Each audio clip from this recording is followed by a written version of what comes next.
Rise and shine mga ka-RSP, narito na ang gabay, patnubay, palala at prediksyon mula kay Master Hans Kuwa ngayong araw ng March 5, 2024. Unahin natin mga pinanganak ng Year of the Rat. Masaya ka kung walang kagalit o kaaway. Hindi mo naman kailangan may pagtalo sa mga bagay na wala namang kabuluhan. Pitch at 10 ang swerte kay Year of the Rat. Ox naman tayo, huwag matakot na mag-try ng panibago o subukan ng mga bagay na hindi mo pa nasusubukan. Ito ay makakabuti sa iyo at posible maging susi sa pag-angat sa buhay. Brown at 4 ang swerte kay Year of the Ox. Tiger naman tayo, may scam star na activated. Mag-ingat sa mga tumatawag sa phone na hindi mo kilala. Green at 12 ang swerte kay Year of the Tiger. Rabbit naman tayo, huwag ikahiya kung ano ang meron ngayon. Palaging isipin na hindi laging nasa baba ka.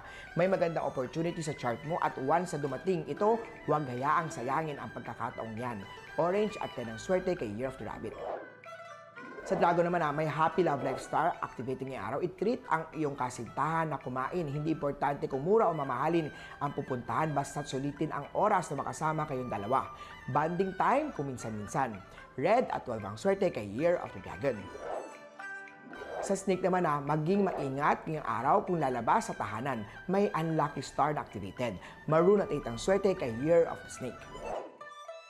Eto naman sa mga pinanganak ng Year of the Horse, sabi sa chart mo, makinig sa nakakatandang babae.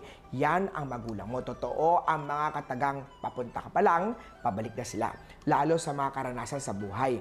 Magpasalamat at may magulang na nandyan sa tabi mo upang umagapay, umalalay. Gold at 17 ang swerte kay Year of the Horse. Sa Year of the Goat naman, matutuwa ang karamihan dahil sa talentong pagdating sa pagluluto. Happy Family Star ay activated. Simulan ang negosyo may kinalaman sa pagkain. Red at 16 ang swerte kay Year of the Goat. Sa Monkey naman imbes na magalit, gawin na lang ang responsibilidad sa trabaho. Pagdating sa kalusugan, iwasan matatamis.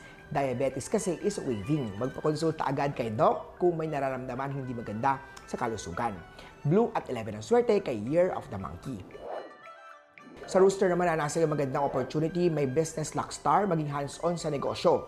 Black at 13 ang swerte kay Year of the Rooster. Sa Dog naman tayo, may pag-ibig star, may letter A, C, J, P, at L sa kanyang pangalan. Magiging problemado pagdating sa kamag-anak, iwasan ang mga pag-argue sa kamag-anak. Silver at 4 ang swerte kay Year of the Dog. At sa mga Year of the Pig naman, maniwala ka sa sariling kutob dahil madalas itong tama. Pagdating naman sa Money Luck Star, mag-invest sa pera sa negosyong pinapangarap noon. Gold at 6 ang swerte kay Year of the Piggy. Muli po ito po yung magabay, patnubay, palala at prediction lamang ni Master Hans. Nasa inyong mga kamay nasa lalay ang inyong tagumpay, kaya always be positive at i-claim ang mga swerte mga ka-RSP.